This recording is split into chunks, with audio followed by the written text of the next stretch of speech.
Hey guys, this is Coach Billy. I'm considering kung sino yung pipiliin ko sa group ko, yung tatlo. Yung isang pipiliin ko for the next round, kailangan siya yung aangat sa the rest of them.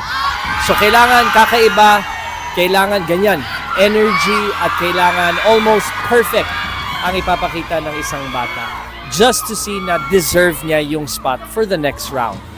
But it's still gonna be hard kasi alam ko yung pinili kong group tonight, it's gonna be tough. But anyways, iniimbitahan ko kayong manood kayo. This is the second day of the battle round.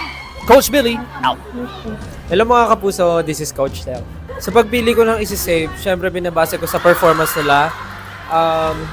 Ganoon naman kung sino yung ma-feel ko na talaga nag-stand out for the performance, sila yung pinipili ko. And then for steal, binabalanse ko kung sino yung masisave ko. Syempre, dapat yung kukunin ko yung kaya makipagsabayan doon sa kanya.